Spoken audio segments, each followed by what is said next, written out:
I am so glad you convinced me that the family car should be the Defender 110. It is so beautiful inside, it's so comfortable, and it just feels indestructible. Yes, it really is. I've been waiting a long time for the new model to come out. The Defender 110, I'm telling you, it's my favorite car of all times. It's my third one.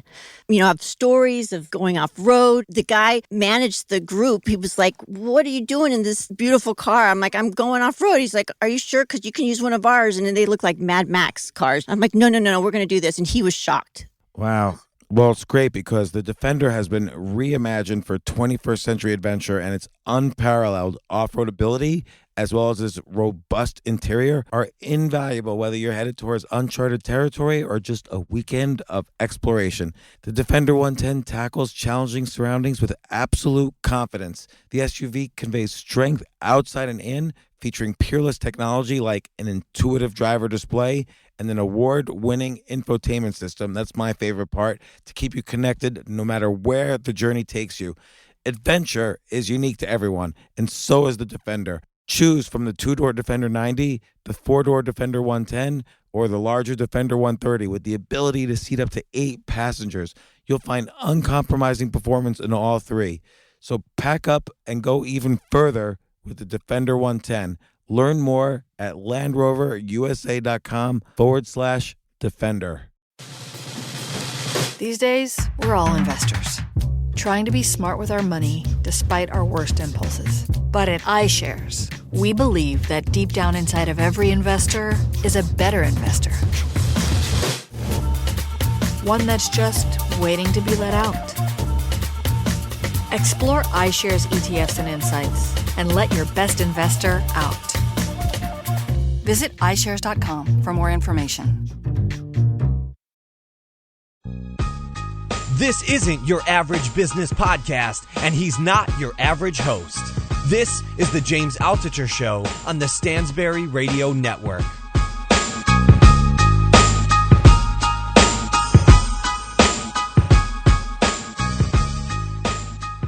This is James Altucher at the James Altucher Show, and I'm welcoming Kamal Ravikant. Kamal, welcome to the show.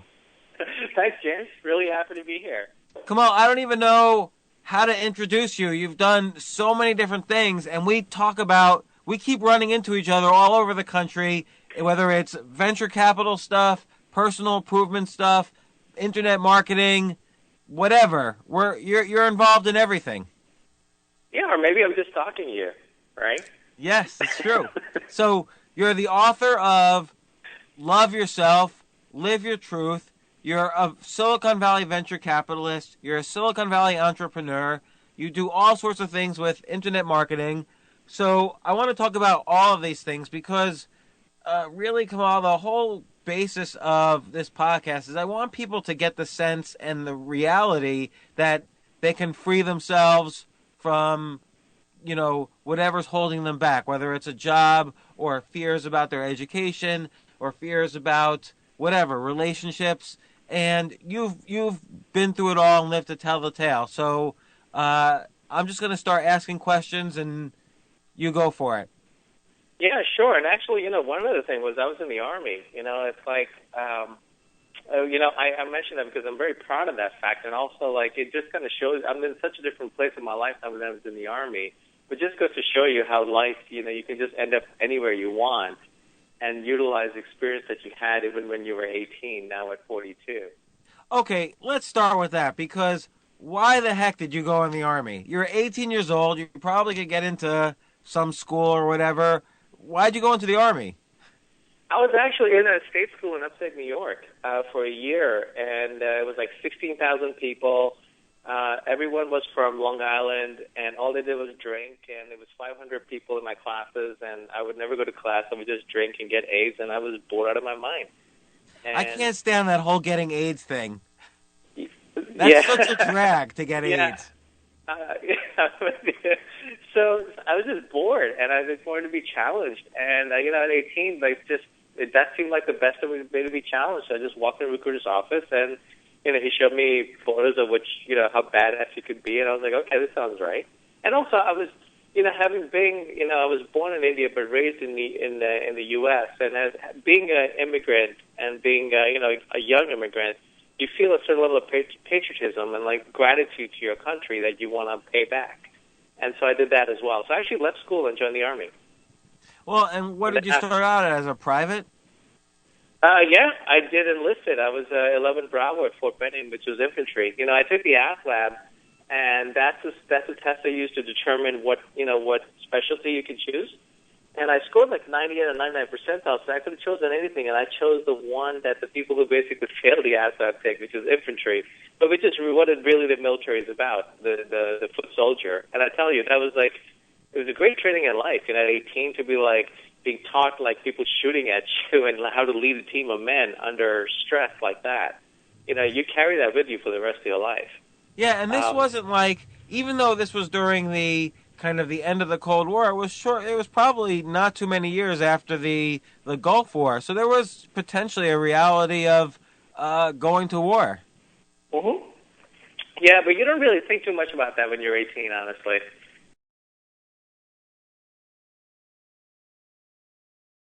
Which I think is the sad thing. Like, there's so many things they send 18-year-olds to, whether it's college or war, that 40-year-olds would not go to. Like, I would never go to college, and I would never go to war. Yeah, true. I think both you and I spend our time talking people out of doing both. Exactly.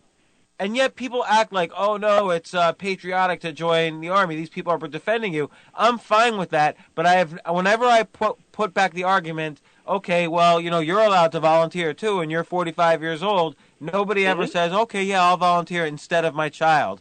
So, I applaud you for joining. Like, I think it's a great thing that you joined, but I just don't see many, 50-year-olds joining. Nor would I recommend it. In fact, these days, people will ask me, even like 18-year-olds, and I'll say, listen, honestly, especially given the state of what will happen, where you'll be sent, what might happen to you in the military, you're better off just grabbing a backpack, taking a couple of $1,000s, and go to a country where you don't speak the language for a few months.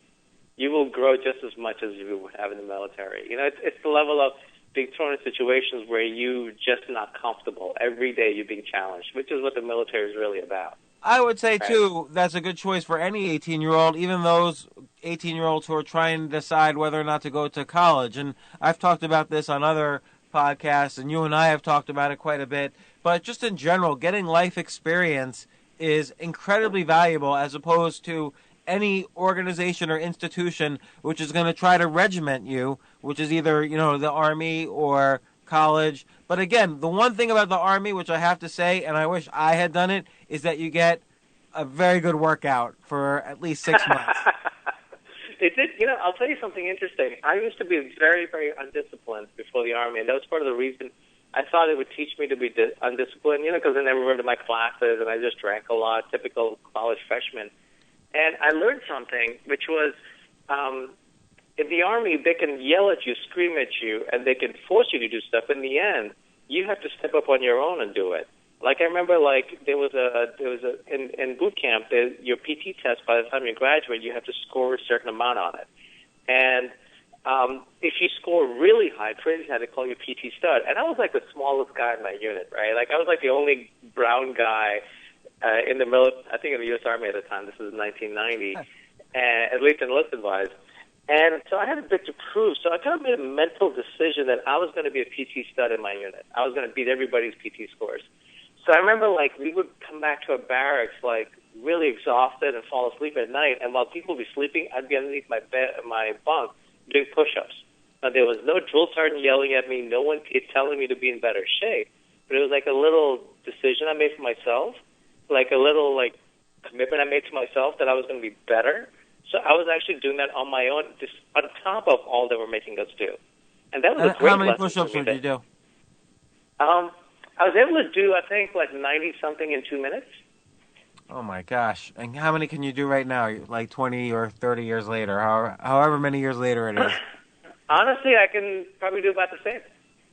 I got to get in better shape. Come on. I do yoga occasionally, but I'm not doing 90 push-ups in 2 minutes. So for that, I'll tell you something that changed my life. It was meeting Art Devaney, the guy that the paleo diet is based on, right? And he's a brilliant economist. And I got to meet and have dinner with him about 5-6 years ago. And he was, I think, 72 at the time. And I got to meet this man who's brilliant, really thoughtful, very zen, very measured in his thinking. So I've always known I'll get better mentally and emotionally as I age. But this man is in such amazing shape. He's like rippling muscles, chiseled at 72, right? Wow. And I realized, oh my God, what does he do? I can get better as I age physically too. That completely changed my life. I shifted my whole model of aging. So what does he do specifically? Sorry? What does Art Devaney do specifically? He's the one who came up with paleo. So is it just paleo, or is he doing push-ups every day, or is he going to the gym? No, he actually basically lives what he called the evolutionary fitness lifestyle, where he does brief moments of intense activity and then just leisure. Like his workouts are just like I follow his, very short, 15 minutes intense, then just relaxing. What might be that activity? Like, is it running or push-ups or? If it's running, it's sprints. If you Google him, and there's a great photo of him sprinting when he's like 64 or something, and you would swear you're looking at a body of like a chiseled 20-year-old Olympic athlete. But how does he get chiseled? Is he lifting weights or is he doing push-ups? He's lifting weights and doing sprints. Wow. Okay. All right. I'm going to get started tomorrow. Tomorrow, though, not today. I'm a little busy today. So, Kamal, I want to start go backwards. So right now, you're a venture capitalist in Silicon Valley, and you're involved in a bunch of different companies, like whether it's AngelList or Wanello or lots of different companies. So what are you seeing out there? Like, everybody asks me, are we in an internet bubble? And my opinion is no. But what's your take? What's the Silicon Valley take on this? I'll tell you something. I was here during the first bubble. I was working, right? I was helping build a company that people now know as WebMD, right? So I got to experience all that. I've been here since, and it's not a bubble, it's boom times. It's boom times unlike anything we've ever seen. This makes like the bubble back then look like child's play. Why is that? Are you saying in bubble terms or in boom terms? Like, I don't understand. I'm saying in boom terms because bubble was a fact that bubble is irrational expectations when you have all these companies going public with negative revenues and significant burns and just pump and dump stock, right? Now it's like most of these companies are private. They'll never go public. They're going to be acquired. And it's like one-man, two-man teams. What used to take like 80 of us to build, 2 guys can build now. Right? All the infrastructure, everything is so well in place. For example, AWS and Amazon. And also back then, like if you think about it, only like about 30 million people in the U.S. were online. Now everybody's got a smartphone. Everybody's online. So, in fact, we're rushing to catch up to all these people who have all this demand. The demand hasn't been met. I think a bubble would be when we've exceeded the demand, and we're not even close. And there's always great innovation happening. At that point. So at that point, then in 1999, you're saying we exceeded the demand, but I agree. A bubble is where there's irrational expectations, but the expectation that the internet would change all communication and all commerce, that expectation was rational. It just happened to be that there was many companies trying to meet the dream, but you have Amazon, eBay, Priceline, Apple, Yahoo, Google. They met the dream. They were rational expectations. Yeah, now look at a lot of the companies that are coming up, like, that are the modern day version of Webvan, right? And that are doing great. In fact, I just invested in one called PostRocket, and that you now talked about. At that time, it was the technology was the limiting factor. It was the connection to the consumer, right? But now it's amazing. You can build stuff that people in Africa in the middle of nowhere are using because they have a smartphone. It's absolutely mind-boggling. So right now you invest in companies, and what are the types of things you look for? In fact, a great advisor of mine by the name of James Altucher taught me that there's who's he? I don't know who he is. He's an unknown to me. The main thing. Actually, my model is a little bit different than the rest, which is I want to be the dumbest guy at the table. So I'm fortunate to have been here long enough that I know like the big players and I know people with the best track records investing. and they're friends of mine. They're people I love, people who love me. And in small markets, like as you and I know, even in public markets, you have to be an insider to really have any advantage. And so I invest with people I really who know the stuff really well, who are smarter than me, and I go in with them and I pick and choose out of that. So like my model is be the dumbest guy. So just as an example, like if Warren Buffett bought IBM shares, then IBM might be a good investment. That's kind of like at a stock market level, the way you're investing at a venture capital level. Yeah, but not just Warren Buffett. It has to be Warren Buffett and a couple other people, plus it would have to then meet the needs of my fund. Okay, like, right. So you would look for like 4 or 5 good investors. They're all kind of separately agreeing XYZ is a good trend, a good company, and then you would start considering that company. Right, and then I would call up my friends at Google and so forth who really know the space or whatever company that knows that space and then get their real feedback on that as well. And what sectors are kind of exciting to you in the Internet that nobody knows about yet?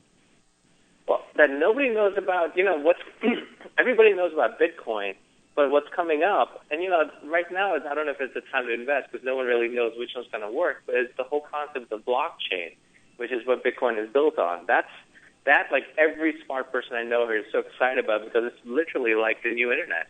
Okay, well, let's explain that for a second because I don't think most people understand actually what Bitcoin is. Like, Bitcoin seems like this black box coin. Nobody really understands the software underneath it, and definitely nobody understands what a blockchain is. So I don't know if you can explain in a few sentences what a blockchain is or how it works. I don't know if in a few sentences I can, but I can tell you the main thing behind it, which is that there's no central authority. So you can create a contract, you can create a company, you can create a currency, you can do transactions without needing a central authority like a Visa, like a Federal Reserve. You get rid of the middleman, and it's all done through the actual underlying system that handles it. It's almost like, someone has coined it the Internet of money, but it can be the Internet of anything. And what the Internet is, it basically allows you to communicate without a central authority. Right, there's no post office in the middle. There's no government in the middle. No government, no private company, no middleman, which is what the dream of all of us was back in the bubble days, right? Get rid of the middleman. Although now you see things like the NSA are in the middle bit. They talk to Google, they talk to Yahoo, and so on. Yeah. But with Bitcoin, they can't because of the cryptography. Yeah, well, that's the theory. I mean, they're very smart people working over there. But in the sense that, here it is, like, you don't need a visa. Like, why should I have to go through a particular bank to be able to transact with you and give them a percentage off the fee when like, a lot of times it doesn't really serve either of us. Right? Okay, well, here's a great example. Here's a great example. Come on, I'm sorry to interrupt. But let's say you're in China and you're selling me a car, okay, or you're selling me anything, even a digital product like a book. I have to send money to my bank, who then sends money to the Regional Federal Reserve, who then sends money to the Federal Reserve, who then sends money to the Central Bank of China, and then it goes all the way down to the local bank of yours in China, and every step of the way, there's a fee.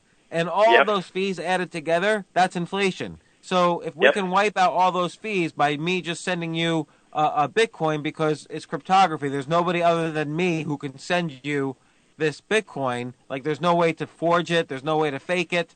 It's impossible with current computers. That wipes out a huge layer of fees in the system in the global economy. Yeah, and that's real innovation. And so that'll be very interesting to see what happens here. Though I wouldn't say anyone who doesn't know it to start investing in it. It's like, you don't want to be too early.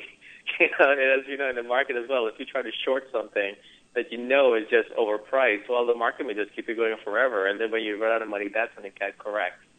As Naval, your brother, once told me, if you think there's a 1 in 100 chance that Bitcoin will be successful, invest 1/100th of your portfolio in Bitcoin. That's simple enough. Another thing Yeah.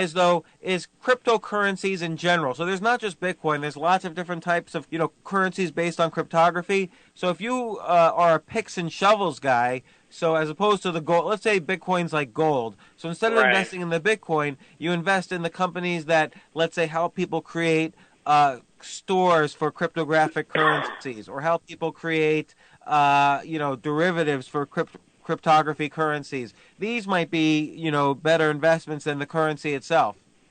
In fact, I did invest in one, which does create derivatives for cryptocurrencies. Exactly. So not just Bitcoins, but all cryptocurrencies? Or it basically has the model for cryptocurrencies. Mm-hmm. Yeah. So that's interesting. So, okay, so Bitcoin's one area to look into. And, I'll tell you where Bitcoin's being used and where it's very interesting right now is Argentina. Because Argentina currency is going to fail at some point. Everybody knows it. I mean, so maybe that means it's not going to happen. But it seems like Argentina currency is doomed to fail. And there's such a big black market there that eventually people are migrating more and more towards these safe, secure Bitcoin currencies. And when that currency fails, it could be the case that Argentina Bitcoin sort of comes online and essentially forces other countries that do business with them to switch to Bitcoin. And you could see that, who knows if it's 1 year or 10 years from now, that could be the spread of Bitcoin. Yeah, that could be the tipping point. It just takes one country, right? It takes one country to actually just let them use that for their transactions, and then it's done. And, it's a great way also for people to move money out of countries that have restrictive policies on doing so. It's always like a big thing where people are always trying to move money out of China and all these places where you just can't. So there's all these underground networks where you just, you give someone money in one place and then their relative gives you money in the other country minus a large chunk. All of that disappears with this. I'll tell you, though, one thing, and this is, like you say, this is just the beginnings of Bitcoin. But if some listener says, well, how do I get Bitcoin right now? It's not that easy. You can't just trivially get it. You go to something like Coinbase or whatever, like what happened to Mt. Gox, right? People lost their stuff. It's still early. And when these things are early, there's going to be a lot of dips and people will come out of the woodwork saying, see, I told you so. This is never going to work. But that just, as you and I know, that means it's going to work long term. Well, Mt. Gox failed and Bitcoin price did fall, but it still hung in there between $400 and $500 per Bitcoin. So that's not a failure. That's amazing. And Coinbase is backed by, some pretty big venture capitalists. So that's a little more secure. But look, we'll see what happens. So that's one sector. What's another sector that's interesting that, most people don't really know about? Well, my favorite tends to be like the intersection of online and offline commerce. Using your phone. When I say online, now it's your phone. Using your phone to solve an offline pain. Like in San Francisco, the taxi service there is atrocious. Like where I live in the neighborhood, they wouldn't come on the weekends, or if you call, and they would say they're coming, and then half hour later you call them back, and they say, oh, the taxi driver picked us up along the way. It was horrible. So Uber started here, right? There's a reason Uber started here, because it was just, we were techies, we were just sick and tired of a really like an old antiquated system, that we were dependent on. And so Uber took off, and now everyone knows about Uber. But that concept about just me pull out my phone and boom, I can just order a taxi or a cab or whatever, and then shows me the person on the way, and that person is rated, and I rate that person, so there's customer feedback, and that that this is not some guy's going to scream and yell at you or be drunk or whatever. They'll be thrown out in a second. That's amazing. So that's happening with delivery, like one company I invest in called Ship, which does the same thing. It's Uber shipping. They come and take all my stuff and ship it. It doesn't cost me any more than I would if I went to the post office. I love it. I don't get it. So let's say I call them. They'll just drive to are they like UPS? No, it's actually an app. I pull out my app. I take all my items I'm going to ship. I take a photo of each item. I put in the address it's going to. And then, next. And then I say, okay, ready. And I click ready. And it shows me actually the driver, the name of the driver. They're on their way, where they are on the map. Shows me they'll be here in 20 minutes. They come in 20 minutes. They take all my stuff. They ship it. They send me an email confirmation and build my credit card. I have to do nothing. It's beyond taking a photo and putting an address in. Why isn't that like UPS? Well, for example, UPS is not going to do that. I have to go to UPS. I mean, I guess you could create an account with UPS and do that, but for people like myself who are not regular shippers, I just want to send packages here and there. For example, my books to friends, right? This is perfect. I had to send someone a straw hat in Philadelphia, who left their hat here. I just do ship. I don't have to go to the post office. And companies like these are popping up, which are taking away the pain of standing in line, dealing with trying to figure out which is the right shipping option and so forth. These guys just do it. And there's more and more companies coming like this that are solving this pain, whether it's for commerce or for health. You pull out an ad, you're not feeling well, you pull out your app, you put in this doctor's on his way and he's going to come to your house and take care of you. Like, this is really interesting stuff that's happening. So what can I do? Like now, if I want to buy are there any stocks that I could buy to invest in, like Bitcoin or this Uber-like technology? Is there anything out there? Stocks? Yeah, like you mean the Winklevoss twins, that fought with Mark Zuckerberg in that movie. Mm-hmm. They're setting up like a publicly traded Bitcoin fund right now. I don't trust publicly traded stuff, honestly. I'm curious though, if it's like a Bitcoin closed-end fund or something, that might be interesting. But I don't know. Who knows? I mean, I don't know. There's so many smart people with so much technology, so much like vested interest, in the public markets who are ahead of me. Like, I wouldn't know what to do there. I'm not smart enough for that. Well, what's interesting is take AngelList. That is a way for private investors to find companies that are private still and invest in them. I don't know if people really know about that company. Even better if you're an accredited investor, which is, the requirements are pretty low in the U.S. What you do is you go to AngelList and you find an investor who has an amazing track record, like Tim Ferriss or Jason Calacanis, or who's the guy who started big? Kevin Rose. His name. Yeah, Kevin Rose, right? They have a really great track record, and they have something called syndicates where, like, you can actually invest in what they're going to invest in along with them, right? But you can invest in small amounts. You can say $2,000, $1,000, $5,000, and just go in with them. So immediately now you have basically a portfolio that the same companies these guys have at the same terms they have. That's amazing. That's never been done before, right? So now you're going along with the Buffetts. He's investing your money with you. And that's at angel.co.co. Yeah, and I think the best part there as well is that these guys don't just, it's not like they'll take the money from the syndicates and invest. They're investing their own, and the syndicates are investing with them, right? So it's always they're putting their money where their mouth is. Yeah, right? So it's almost like kind of a stock market of private companies. Yeah, so like whereas before Jason would be putting in $50K, now he can put in $500K in a company because of his syndicate. And, Jason's in Uber and all these other things, and he's a very sharp investor. Like Jason, Tim, Kevin, all these guys. That's really interesting way. Though, one thing to keep in mind is, startup investing, angel investing. I used to work for an angel fund years ago, but old school angel, and he was my mentor, and he was an amazing guy, and he taught me. He said, angel investing is the easiest way to lose money. Just know that going in, right? It's like, like especially if you don't, if you haven't been in this for a long time, you're guessing. So that's why I think the most important rule in angel investing is always invest alongside a really good venture capitalist, because then you're not just angel investing, you're also venture capital investing. Yeah, go and be the dumbest guy at the table is the smartest thing you can do. That's my secret. Let's see if it works. But I think it will. Yeah. Well, and also diversification helps, like being in a bunch of industries, the usual things. Yeah. Come on, I want to talk about your books now. So when we first met, we were going back and forth. We were trying to meet, but you were really, really sick. And then you came out of it. And I asked, what did you do to stop being sick? Like, I thought you were going to die or something. Like, what happened?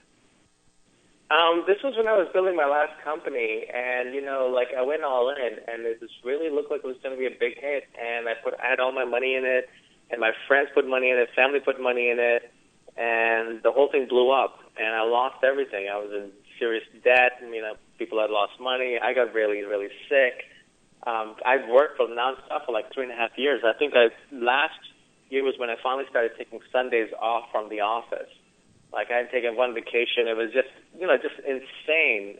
Did you have a I was girlfriend so at the time? driven. I did, and she was wonderful, and I was an ass. And, obviously that didn't work out because my company came first, right? I called her and apologized about it afterwards, and, she's a great girl, and she's moved on. I'm very happy for her. But, a relationship can't survive. And, a relationship, everything came first. And, my company came first above everything, my social relationships, you name it, whatever, my spirituality, anything, right, my health. And so I burnt out, and I got really sick, and the doctors couldn't figure out. Turns out I'd been sick for like 6 months, and I'd just been powering through it, and thought it was stress. And until I couldn't even get up I couldn't walk properly. I was so exhausted. And then I was basically bedridden for a while and miserable. And my company was failing. I'd lost everything. I was just, I think if it was, this is honest. If I was depressed, it was a good day. It was an upswing. I was just pure misery. And there was one morning when I woke up and I just decided, I can't do this. I can't live like this. I'm just going to get out of it and die trying because this is not worth it. And so I made a vow to myself. And I think maybe it goes back to, how we talked about the commitment thing and to oneself in boot camp, that I was going to be a PT stud and did push-ups underneath my bunk at night. It was that same level of intensity. I made a vow that I was actually going to do something to get out of it. And what I chose was I made a vow to love myself. And trust me, I didn't even believe in the word love before this. I don't know where it came from. It came from a real place of desperation. And I was just going to really just love myself in every thought, every action, everything I did, and every way I was conscious. I was going to focusing on love myself because I was really hating myself at the time. And so I started just trying things. I just started trying things. I was locked up in my bedroom, and I just did, things in my head. And some I noticed started to shift my head. So I went with them. And after about a little while, I came up with a practice. What do you mean something shifted in your head? What was going on? My thoughts started getting more positive. I started feeling better, and I just really noticed what worked, and I refined it. And what didn't work, I threw it out. And so in the end, I just came up with a practice that I did every day, and I got well. And not only did I get well, I got better in every way, emotionally, physically, my life started to get better, in ways that I couldn't quantify, in the sense that I couldn't say that I made this happen, but everything just started to get better. I was like, ooh, I think I've hit something. And so that's when we met. I told you about it, and I remember you saying, you need to write about this, and I kind of poo-pooed it because I was like, you didn't talk about this in Silicon Valley. I'd failed, and the last thing I wanted to do was write about, this guy who failed and, got better by loving himself. And then I think in the end I wrote the book because I committed to you, and, I won't let commitment go. And, putting that book out, which I was so terrified of putting out, and, you're the one who told me, you don't put anything out unless you're scared what people will think of you. And that's the best advice I ever got. And so I put it out. And, within 5 weeks of being out, it's self-published. That book was the #1 self-help book on Amazon. No marketing. And this was the book titled Love Yourself.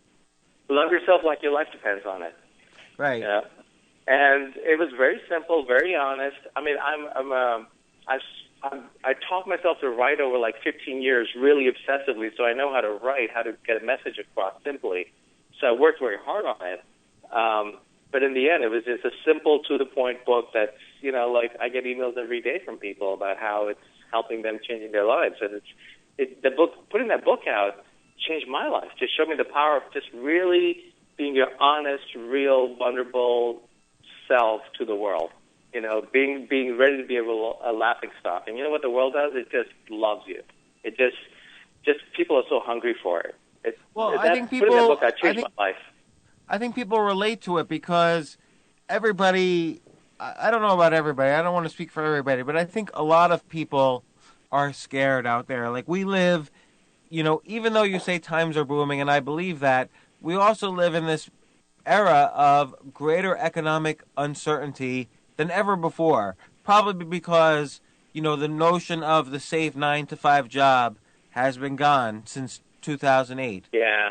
And so people have a hard time loving themselves. First they feel like, I've got to pay the bills first, and then I need to love myself.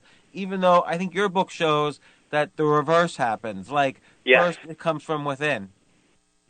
Yeah, probably the best advice I ever got was from a friend who said, life is from the inside out. It's like work on your inner self first, always, and the outer self just resolves itself. Whatever you want to believe in how that happens, that's up to you. But, even if it's just on the fact that your attitude determines everything, to the very from the very basic to maybe there's more to reality than we like to think. Who knows? So you wrote this book, which was very personal, and it was basically how you got through this kind of period of sickness by telling yourself you love yourself and applying these exercises into practice. And the main thing I have to ask is, did a lot of women write to you after that and hit on you? I wish. Actually, they write to me, but they write for advice on the existential crisis. I need to write a book on sex or something for that. Maybe that's true. Maybe that's just like Tucker gets those emails. Yeah, right. And it's okay. Like it's amazing how amazing. This is so put in my. I really come to believe that people are fundamentally good. Just the emails I get from everyone. People just want to share. They want to connect. I really have started to know that for a fact now. Despite the fact that our human race does some really stupid, silly things, historically, fundamentally people are good, and that's what connecting my readers has taught me. It's just such a gift. Well, I also think it's the times too. Like, I think always people act out of their self-interest, but I think it's more in people's self-interest now to be compassionate to others and to work with others, because the normal structures we live in are breaking down, and you have to be compassionate to others so they're compassionate back to you. And again, it's not a totally selfish thing. Like, it turns out compassion reinvigorates all parts of the brain and actually makes you a stronger, smarter, healthier person. But it's really important now because the normal safety nets we have aren't catching us anymore. Yeah, and actually, look, remember how you built yourself back up? You would just every day email people and give to them, right? And expecting nothing in return, right?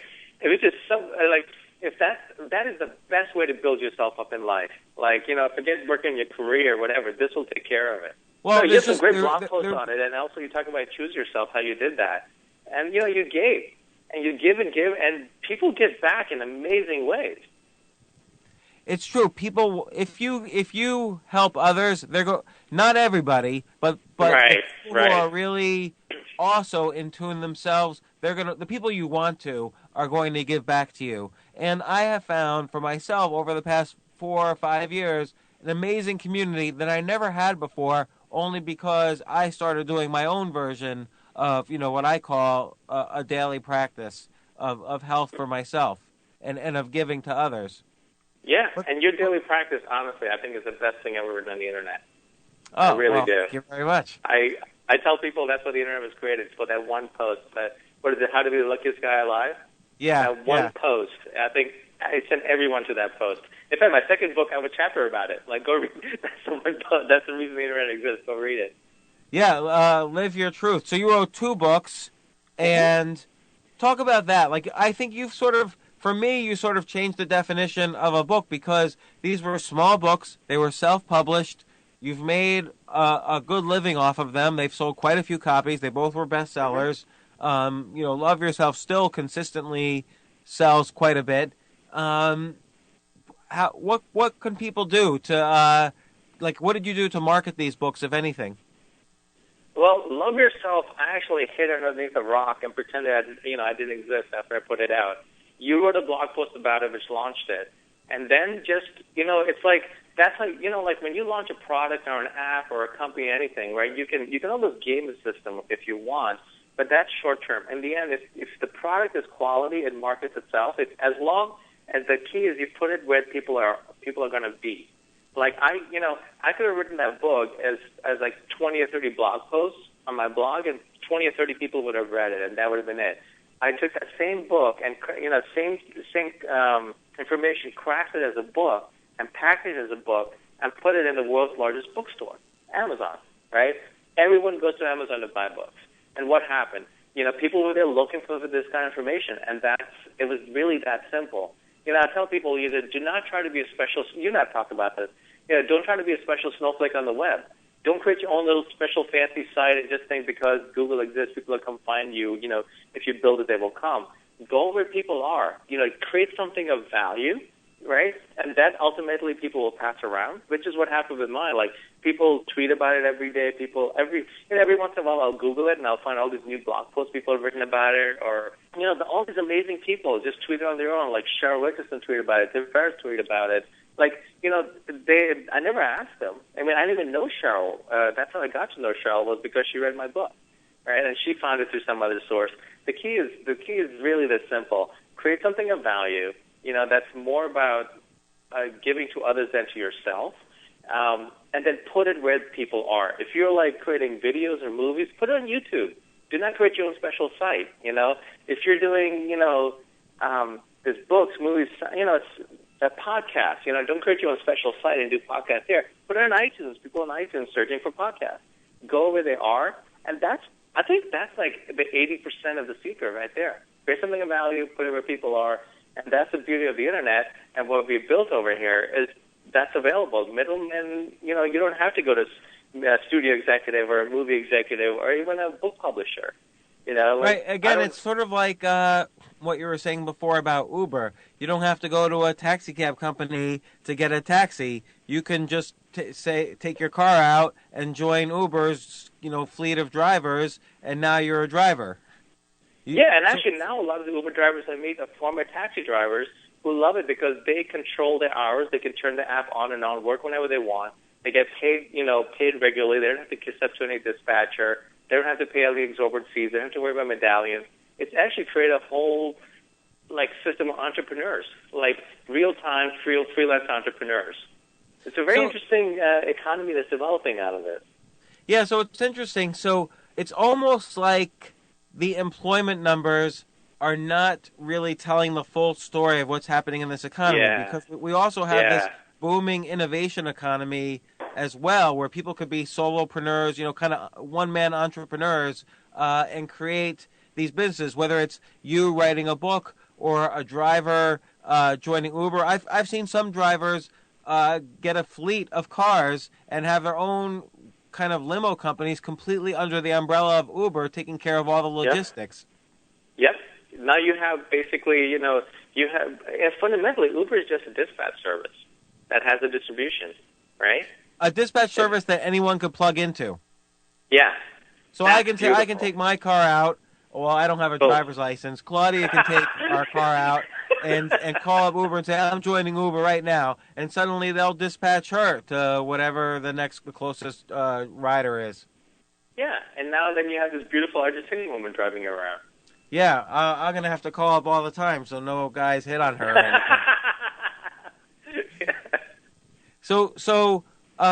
So again, though, with Love Yourself and Live Your Truth, you always were giving me advice about, book marketing and everything. But one thing I thought was interesting is how many pages is Love Yourself?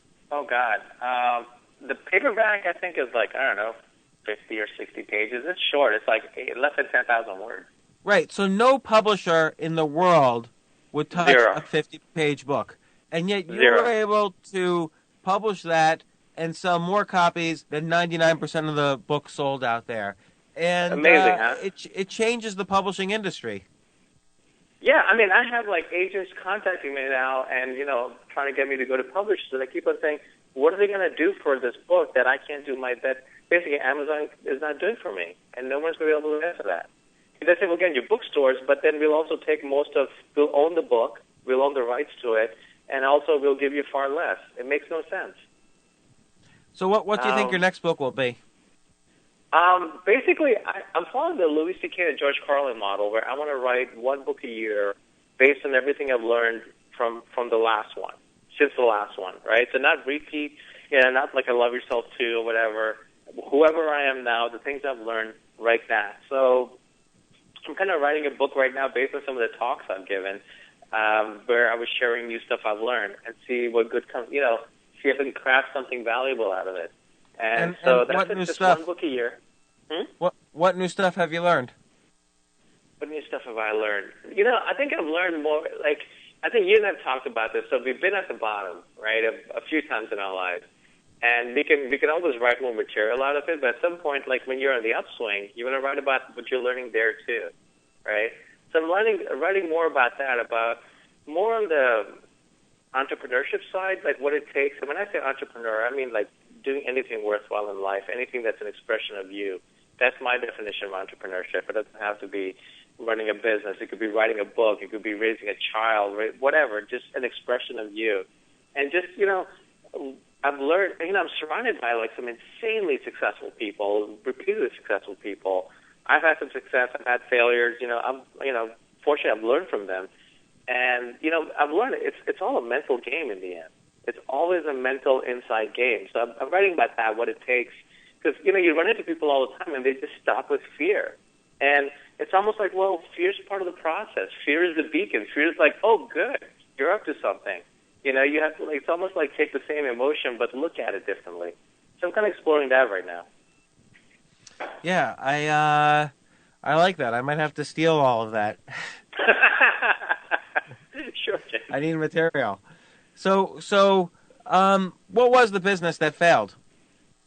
It was an ad network. It was a very good ad network, and it was doing very well. But it's like I made some of the wrong choices in partners. In the beginning, once it was doing really well, I got people involved who were like showing me all the money that was going to be made, and I got greedy. And so when you're greedy, when you're hopeful, when you're fearful, you choose the wrong people. Like I didn't say no when I should have said no many times. When I just, actually, Tucker was in town this week, and I had dinner with him, and he said something very sharp. And Tucker's a great observer of human behavior. And he said, people tell you who they are. He said, listen to them. They tell you who they are. And it's a lesson I've also learned in business. Like people, and this is something that I've talked about with Naval and a bunch of other seasoned entrepreneurs. Like people are remarkably consistent in business. Like if someone has a history of screwing people over, you will never be a special snowflake. Eventually, you will be part of that list, right? Just stay away from those people. That's very interesting. Like what when he said that, like what was he specifically referring to? Like a business or a relationship, or we were talking about his women example? Actually. Tucker's a great guy to talk about women. Yeah, but we were talking about women at the time. But then the conversation shifted to business, where I was telling him like how I just. Two friends of mine recently, I ran into them, and it turns out they've been screwed over by the same guy, right? Same entrepreneur who just screwed him out because of the contracts he wrote, and they were just naive and they trusted, right? And this guy I'm just finding consistently, this guy just has a history of it. And you find that, certain VCs will do that. Stay away from them. You're not a special snowflake. You're not the one that they're going to love. I think when we make decisions out of fear, and hope, actually, is when we say yes when we should say no. And, saying no is one of the most important things we learn in life. So you say no so you can say yes to the right people. I think I said, I made that mistake. It's hard to say no. I think people... It's very hard. We're taught from early on to say yes to all of our teachers, to say yes to our parents, and then we're taught early on to say yes to opportunities, rather than really weighing them and deciding if they're good for us or not. And you know what? Most opportunities and most people around are not that good for us personally. They might not be bad people, but they might not be good for us. And becomes very important to learn, particularly as I get older. I realize I can always, and I've done this, I can always lose $100 or $1,000, or heck, I can always lose multiple millions, but I can never, and I can make it back, if I'm good and I work hard and so on. But I can never get today back. So this is the one day I can never lose.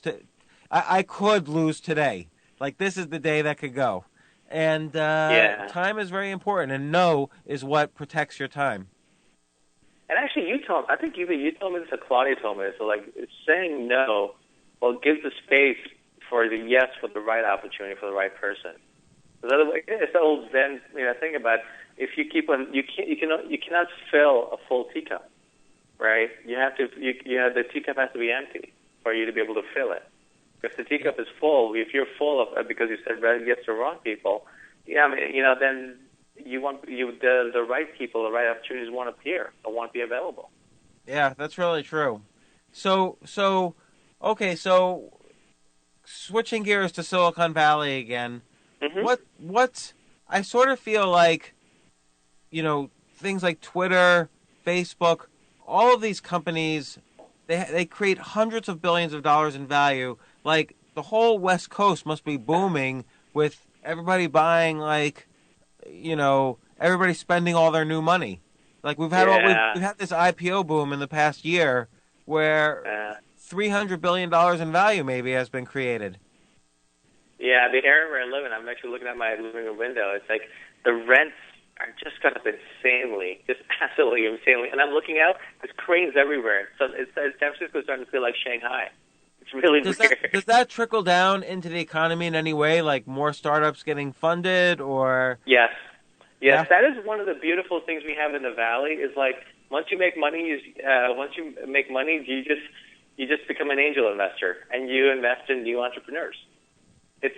That's something very special here that you don't see in most industries. You don't see once people make money in finance, they support other up and coming financial entrepreneurs or whatever. They support a lot of brothels. So they what? They support a lot of whorehouses and things like that. Yeah, well, that's a whole different industry. It makes money. Yeah, the oldest profession, older than technology.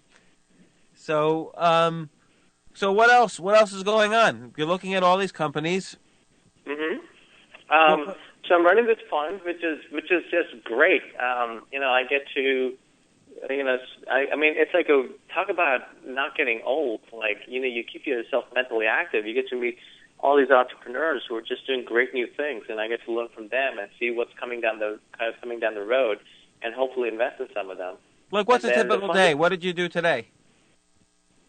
Today, actually, I meditated and I read because I had this podcast coming up, and I get very, funny thing is I get very, very nervous about interviews, and especially on stage, I'm terrified. I'm like literally petrified when I go on stage. But I end up doing well, I think because of actually you gave me some great advice, which was one, I didn't do that today because I didn't have a chance, but you said watch comedians and meditate beforehand. And so actually today I did that, and then after this I'm going to start working. I'm going to get on. There's a couple of companies I'm looking at. I have to talk with the CEOs, and I'm doing some diligence on them. And so I have to call friends of mine who know the space and just go through with them. And then I'm actually doing some research in crowdfunding because it's such an interesting thing. I'm going to spend about an hour or two just reading up on that, and then just write for a couple hours. That's my day. Oh, that's great. And you're writing on this new book. Yeah. Yes. Really, I mean, the funny thing is, I think I'm like the laziest guy on the planet, too. I doubt that. You're running a VC fund, writing books left and right. Like, it doesn't sound so lazy, but go ahead. I'll give you that for a little bit. It really is. And there's a positive to be on your own. There's also a negative to be on your own. Because sometimes you just get lazy. You just sit around and read or whatever.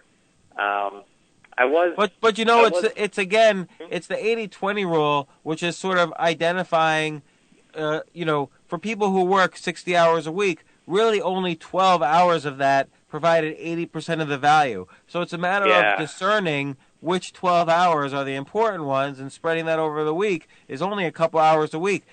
Tim Ferriss was telling me the original title he really wanted to do for the 4-hour work week was the 2-hour work week, because that's how many hours he actually did spend on his business. But his publishers didn't think anybody would believe it. Wow, that's great. It sounds like that's. I was once reading an interview with Anatoly Karpov, who was the world chess champion. Anatoly Karpov was the world chess champion in the 1970s and the 1980s, and he said the most he could spend studying chess per day is tops 3 hours. So that shows you, here's a guy who's world-class level. He was the best in the world for a good 15 years. And for him, the top work day, the top hardest working day he could do to really be productive was a 3-hour day. Wow. Yeah, so That's it's amazing. important to know that any hour, any minute after that quickly loses its so-called marginal utility, to put it in economics terms. Yeah, that makes sense. That makes a lot of sense. Actually, you had a great post about, or was it a podcast, about, it was the second arrow that kills you, about this, the beating yourself up for the procrastination that kills you. Yeah, or feeling like you're lazy. So it's Yeah. one thing not doing work, but then that may or may not be good. Who knows? That's the first arrow. But the second arrow, feeling bad about it, that's the one that hurts. Yeah. So that was a great post, one of my favorites. So I know you go to a lot of kind of these mastermind things where you learn all the secrets of internet marketing. Maybe describe what that is. Like, what do you learn in one of those? And the reason I ask is, let's say I wanted to start an internet business. I had some product I came up with, and I wanted to start selling that product. What should I do? Well, actually, the only I get invited to a lot, but the only one I belong to is the one run by Ryan Dice and Perry Belcher. And Ryan is a close friend. I got to meet years ago when I was building my last company. And we actually met at a bar. He was traveling to San Francisco. We just started chatting, and he just turned to be such a good guy. I remember, I told him, in the bar and closed, I was like, hey, dude, I realize we're in San Francisco and this sounds odd, but why don't you come back to my place and I have a great bottle of wine, we'll just continue talking. And he came back, and we stayed up all night just talking about his family and his kids and his wife. And we were friends for, a year or two, but neither one of us cared what the other did. And then one day he called me up, and he said, I have this internet marketing mastermind. Why don't you come? Because you're a Silicon Valley guy. We could use, new kind of blood and a different viewpoint. And I went, and it was amazing because all these guys, they're in there. They're all very sharp, and a lot of very good people. I've made some great friends there. In fact, a bunch of LPs in my fund are from there, who are just very good at figuring out how to basically acquire customers and convert them. Which is fundamentally what every business is. You get a customer and you convert them, actually, and even keep them. And that's what these guys, and they get together in these masterminds, and this particular one, they all share with each other. Like, hey, how did I take my Facebook, how to acquire customers for my Facebook campaign, but not like, hey, I did this, but also this is the headlines I use, this is the landing page copy I use, this is a little trick I figured out how to convert from 5% to 25%. Really sharp, interesting people. Oh, so what are some of those tricks? What are some of those tricks? How do I convert from 5% to 20%? So I send out a list to, let's say, 100,000 people or 50,000 people, and I wrote a book, Top 10 Ways to Survive After the Apocalypse. How do I, and I'm going to sell it for $30. How do I send this? How do I double my conversions from 5% to 10%? What's the best way? Actually, one of the smartest things I heard someone share there, and I don't think this is a big secret, was the fact that what he did was he actually was selling a client's products on the client's website, right? And he was buying traffic from Facebook and very, very targeted traffic and sending it to a landing page, and it was converting something like 0.5% or whatever. But then what he did was he just took the same product, and you'll get it the moment I tell you what he did. He took the same product, put it on Amazon, and bought the traffic and sent them directly to Amazon. And it was, instead of 0.5%, it was 5 or 7%, which is huge. So, okay, so wait, let me understand. So instead of sending the traffic to a page he set up, he said send traffic to a page Amazon set up, letting Amazon take their 30% cut or whatever it is. Sure. But the idea is everyone trusts Amazon, but nobody Bingo. trusts some random website out there. Like, as you put it, the snowflake that's out there. Yeah. It was when I heard that, I was like, oh, my God, this makes perfect sense. Why be a special snowflake, special storefront on the web? Now I meet any e-commerce people, if they're not doing if they don't have their product on Amazon, I tell them they're shooting themselves in the foot. That's the world's largest store. People, they're searching. You can even buy traffic and send people there, and it will convert better than anything else. What's the best way to buy traffic? Depends. I wouldn't say Google, because you really have to know what you're doing, and most people don't because they just lose money. Even most agencies don't. They just know how to spend your money. Facebook is still really good because you can really target people in a way that's still very interesting, and Facebook is still slightly inefficient. Google is so efficient with their pricing. Just like you're paying, you have to really know what you're doing on the buying traffic, but also the converting and retaining it to actually make your money. So right now, I would just say Facebook. Twitter should be interesting when they do their app installs. I'm surprised they haven't done that yet, but that's such a big moneymaker for Facebook Mobile.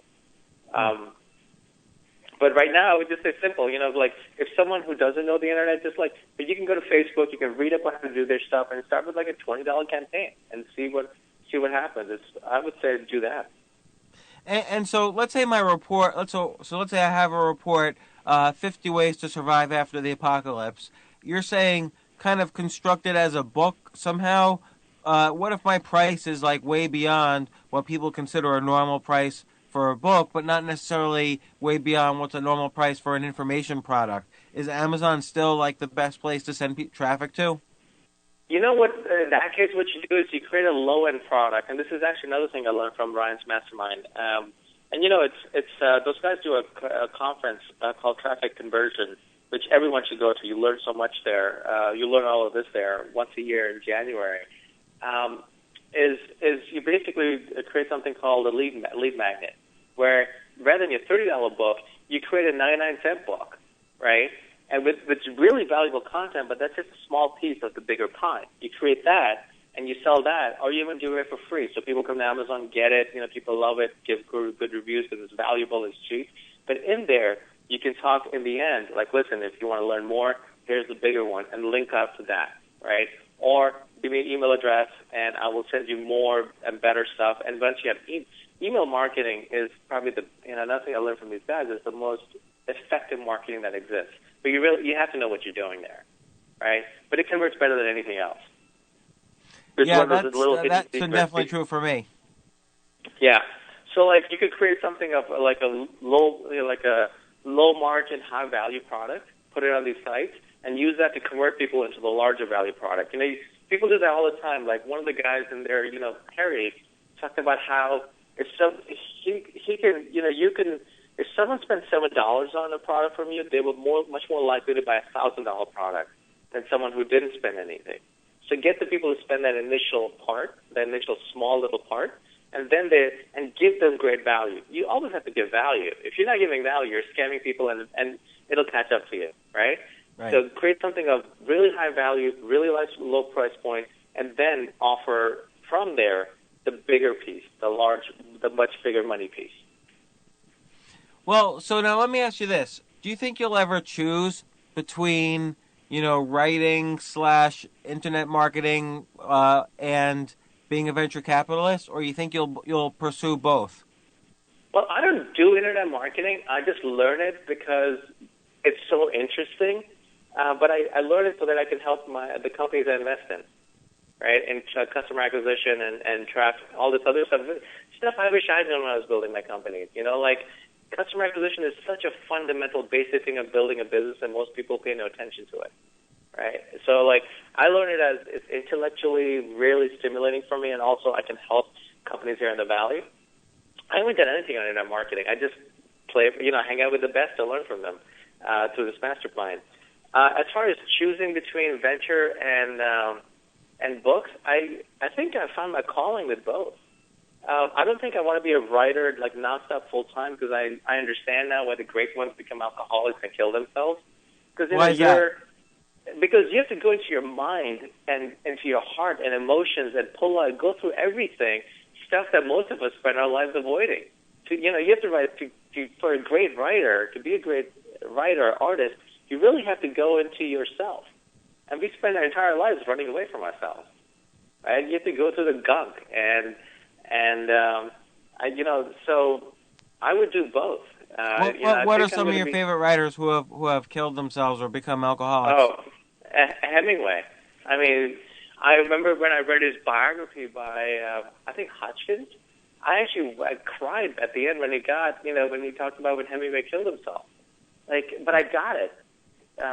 It's like, writing, like the kind of stuff also I write, I have to go deeper than myself and really figure out the truth for it to come on the page.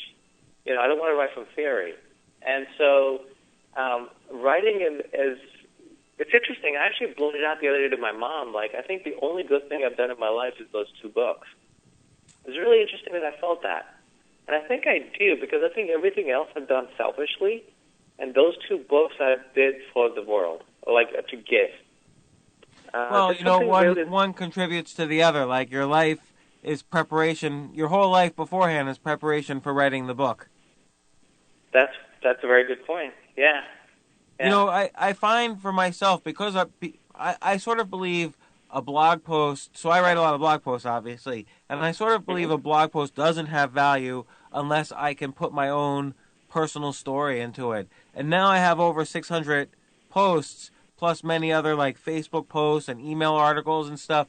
It's almost like there's only so much I can write about myself, and I run into the problem where I have to find other ways to get my story in there without writing my story. So I have to write like your story or somebody else's story, or just have my own personal stance on something, but still be storytelling. It's very difficult to keep drilling down inside yourself.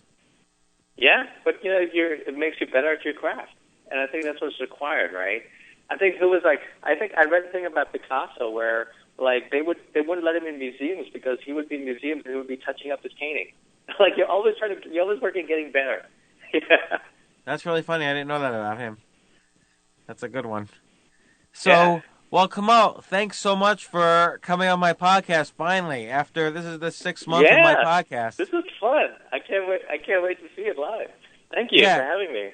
Yeah, you'll definitely come on again. You'll be a repeat. We'll have you on after your next book or after your next big investment. Okay. So, all right, great. Kamal. Well, thank you very much, and I will talk to you soon. Sounds good. Thanks, James. For more from James, check out the James Altucher Show on the Stansberry Radio Network at stansberryradio.com and get yourself on the free insiders list today.